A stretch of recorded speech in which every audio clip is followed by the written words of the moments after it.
Yesu nashimwe cyane nimwe dukurikirana umunsi ku munsi ku ijuru ryacu.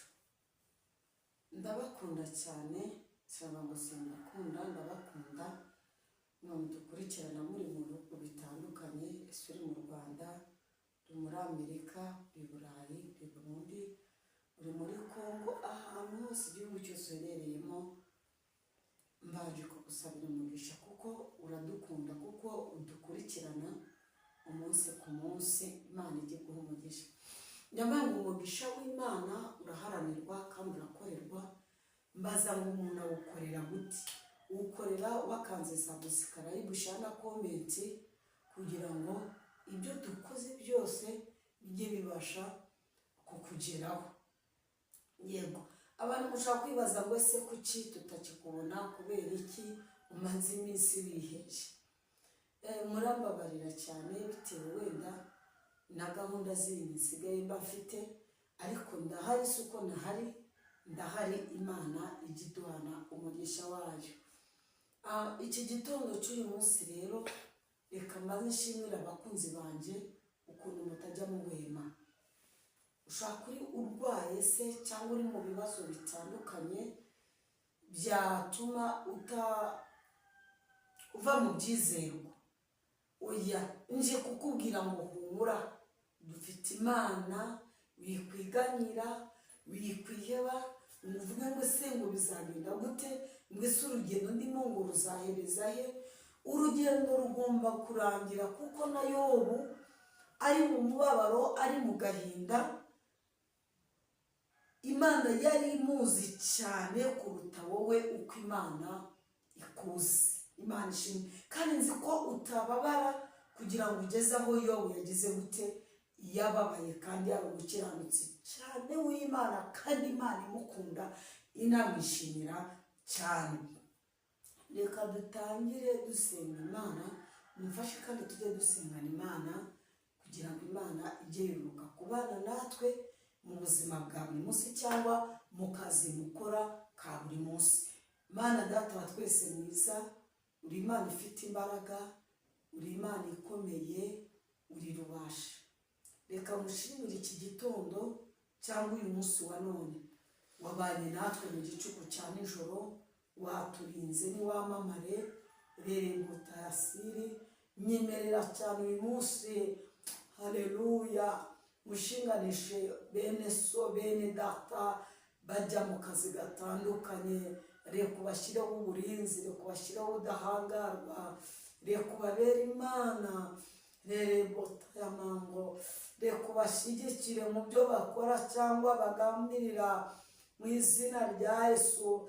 Umutaka w'Imana ujye ubatwikira, umutaka w'Imana ujye ubatwikira mu izuba bagiye, ujye ubatwikira mu mvura. Imana ishimwe cyane. Yesu umwami w'abami, sengera abarwayi hirya no hino bari mu bitaro bitandukanye, nakubonye uri Imana ikiza, kandi uri Imana iruhura imitima y'abantu, imitima inaniwe, imitima iguye isari, imitima irimo agahinda. Reka urengere ubwoko bwawe, reka utabare ubwoko bwawe, kuko witwa Imana. Urakoze nyir'icyubahiro, urakoze nyir'ibihe, urakoze Data wa twese. Dore ko byose Mwami bisanize izina rya Yesu. Amen, amen. Narindi kuvuga ngo ese ndabizi ko uri mu mubabaro, uri mu gahinda, uri mu kwiganyira, ariko ni ukuri dufite Imana ishobora byose. Ikintu Imana ibishaka ngo ese agahinda mbamo, ese ndi kumwe n'Imana? Ese umubabaro mpura nawo, ese ndi kumwe n'Imana? Ugomba kujya ubana n'Imana mu bintu byose uhura nabyo. Ugomba kuba uri kumwe na Yesu, kuko uyu mugabo twamenye, uyu mugabo twakurikiye, ni umugabo ukomeye, ni umugabo ufite imbaraga, ni umugabo w'intwari, ni umugabo uruhura abarushye n'abaremerewe, ni umugabo urwana ufite imbaraga, ni umugabo w'ibigango. Yesu kuzamufata niko azaza mu ruhande rwawe. Ndambwira abantu ngo numufata nk'umugabo ukomeye w'ibigango, nawe azaza aza akomeye. Numufata nk'umunyantege nkeya, Yesu azaza ku buzima bwawe nk'inyantege nkeya. Ndakwinginze, mufate nk'umuntu ukomeye, mufate nk'umugabo w'ibigango, mufate nk'umuntu ushoboye byose. Haleluya. Mufate nk'umuntu ushoboye byose, kuko Yesu yamufashe nk'umuntu ushoboye byose. Nawe niyo mpamvu yururuka agakora byose, kuko amufashe nk'umuntu ugize gute, ukomeye ku buzima bwawe. Imana ishimwe cyane. Haleluya, haleluya, haleluya. Munyemere Yesu tujye tumufata nk'umuntu ukomeye, nk'umuntu w'ibigango, nk'umuntu uruhura abarushye. Njyewe naramubonye ajya amara umubabaro. Hari igihe mba mbabaye cyangwa naniwe mu mutima, nkasenga nkibuka ibintu Yobu yaciyemo byose. Haleluya. Nkagenda mbyibuka, nkakurura imibabaro ye, nkakurura agahinda ke, nkakurura ukuntu amatungo yamushizeho, nkakurura ukuntu urubyaro rwamushizeho, nkakurura abavandimwe ukuntu bamushizeho, nkakurura za ndogobe zose zamushizeho. Nkahita mvuga ngo Mana, nanjye ndi umwana wawe ukunda. Ariko igihe kiza kugera, Imana iza kumugarukaho. Haleluya. Nje kukubwira ngo nawe Yesu aje kugaruka ku buzima bwawe. Yesu aje kugaruka ku buzima bwawe. Yesu aje kugaruka muri business ukora. Nubwo wahombye, ariko Yesu aje kugarukamo. Nubwo ufite umubabaro, ariko Yesu aje kugaruka ku buzima bwawe. Imana itugirire neza kandi Imana itwiteho. Reka dusome Bibiliya, igitabo cya Yobu. Dusome Yobu 3, here ku murongo waho wa mbere, kugira ngo twumve icyo Imana ivugana natwe uyu munsi wa none. Yego. Yobu 3 aravuga ngo,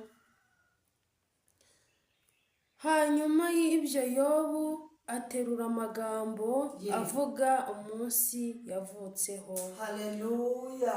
Ngo Yobu aza guterura amagambo, murambabarira, aterura amagambo yibuka umunsi yavutseho.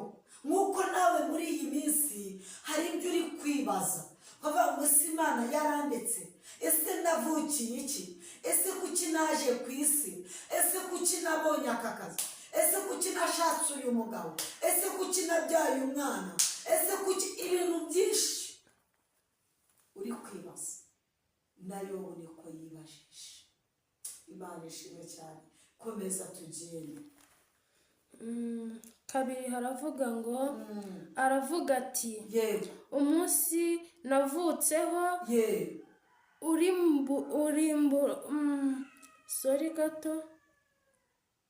urimburanwe n'ijoro, n'iryo joro havuzwe ngo mama yaransamye inda y'umwana w'umuhungu. 4 haravuga ngo uwo munsi ahinduka umwijima. Ngo ahinduka umwijima. Icyo gihe Yobu yari ari kwibaza ngo ese igihe mama yansamaga, ese akimara kunsama hahindutse umwijima. Haleluya. Bitewe n'inzira Yobu yacagamo, yaravuze ngo ese nimara gusamwa, mama akimara kunwita, ese hahindutse umwijima, ese hahindutse ibiki? Atangira kwibaza inzira zose yagiye acamo. Komeza hepfo gatoya. Imana iri hejuru ye kumwitaho, kandi we kumurikirwa n'umucyo. Gatanu haravuga ngo umwijima n'igicucu cy'urupfu biwigarurire. Igicucu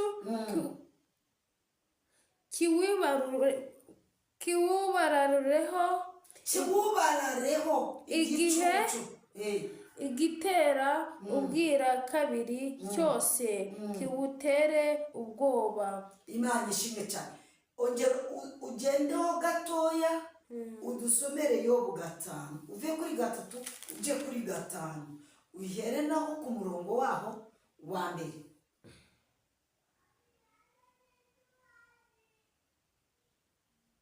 Hamagara none. 5 haravuga ngo hamagara noneho hari uwagusubiza. Ngo hamagara noneho. Imana ishimwe cyane. Ngo hamagara noneho uyu munsi mama papa, hamagara noneho mukobwa, wowe uri mu byago, uri mu makuba, wowe uri mu burwayi, wowe uri mu ntambara, wowe uri kugeragezwa uyu munsi. Yesu ari kukubwira ngo hamagara noneho hari uwakumva. Hamagara mu rwobo urimo, hamagara mu burwayi urimo, hamagara mu ntambara urimo, hamagara mu manzu urimo uri kuburana, hamagara. Hari uwagira gute? Hari uwakumva. Mana ishimwe, haleluya. Mu kazi ukora byagucanze ariko ngo hamagara. Muri bwa bucuruzi ufite uri guhomba ariko Yesu ari kukubwira ngo hamagara. Hari uwagira gute yemwe? Hari uwakumva. Uwo ni Yobu bitewe n'ibyo yari arimo yaravuze ngo hamagara. Uyu munsi ndakwinginze uhamagare, hari uwakumva. Uyu munsi ndakwinginze utabaze, hari ugutegeye amaboko. Hari ijambo nasomye rivuga ngo nidukomanga ngo tuzagira gute? Ngo tuzakingurirwa. Haleluya. Imana ishimwe cyane. Ngo hamagara, hari uwagira gute? Hari uwakumva. Komeza hepfo gato.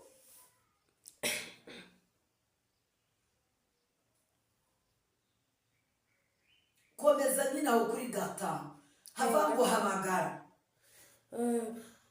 Uwo mubera watabaza ni uwuhe? Uwo mubera watabaza ni uwuhe? Ni uwuhe? Kuko umujinya wica umupfapfa kandi ishyari ryica ubuze ubwenge. Haleluya. Nabonye ishyari ryica uwabuze gute?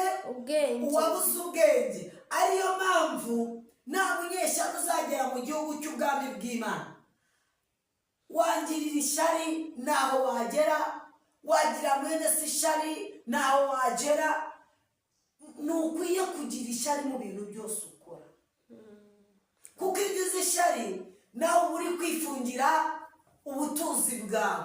Nawe ugize ishyari uba uri kwifungira za bindi uri gukora, za bindi zawe byose urabihagarika kubera ishyari byose uhagazemo. Yego. 3 aravuga ngo nabonye umupfapfa ashobora imizi. Nabonye umupfapfa, haleluya, ashobora iki? Imizi. Yego. Ariko muri ako kanya vuma ubuturo bwe. 4 haravuga ngo abana be bari kure y'ubuhungiro bahondagurirwa mu irembo. Irekerera aho rwose, irekerera ujya kureba abo bantu sinzi ibyo barimo, ariko nje kubabwira ngo dufite Imana ifite imbaraga, dufite Imana ikomeye. Reka dusenge Imana, dusengane Imana. Mana Data twese mwiza, uri Imana ifite imbaraga, uri Imana ikomeye, uri rubasha. Reka mushimire kubw'ijambo ryawe. Wabanye natwe ntabwo waturetse Kristo, wabanye natwe mu rugamba, twarakubonye. Ngaho rwari ubwoko bwawe, tabara ubwoko bwawe, rengera ubwoko bwawe, kuko uri Imana ifite imbaraga. Rere bota yasire ngwino utabare, rere bota yamando rengera ingabo zawe rere bota ya siri rengera abakozi bawe rere bota ya mando rengera abana bawe bagutakira ku manywa na nijoro rere bota ya siri rengera abarwaye bananiwe rere bota ya siri uri Imana ikiza kanseri rere bota ya mando uri Imana rere bota ya nukize kanseri mu bana bawe mu babyeyi rere bota ya ndabona uri Imana ikiza ndabona uri Imana itabara rere bota ya siri ngaho tabara rere bota ya siri Jesi ndabona utabara rere bota ya siri ndabona utanga imitaka myinshi rere bota ya mando ndabona uri Imana ikuraho imvura ku bwoko bwawe rere bota ya siri Jesi urakoze Yesu urakoze kubwo hari abukijije rere bota Yesu arababwira ngo yemwe abarushe n'abaremerewe ngo nimusange ngo uhereye umunsi wa none ngo ndi Imana iruhura ngo nindagiza mbaruhure rere bota ya siri ati kandi ndabaruhuye ndabatabaye uko ndi Uwiteka rere bota ya siri ati mbaramburiye ukuboko kwanjye ati ndambuye ukuboko ati nawe ugwina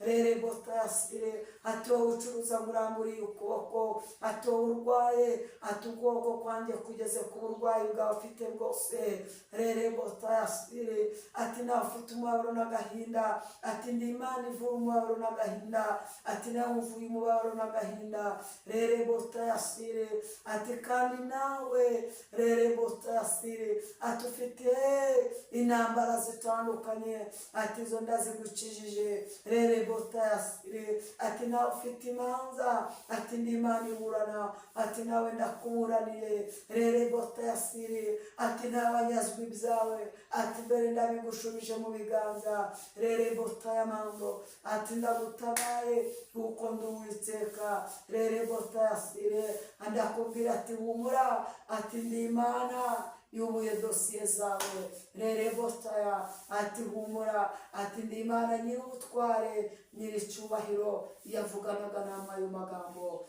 shalom shalom murakoze cyane Yesu abaha umugisha kandi Yesu abagirire neza Yesu abiteho uhereye umunsi wa none wakenera kumvugisha wakenera kumva ko twasengana wahamagara kuri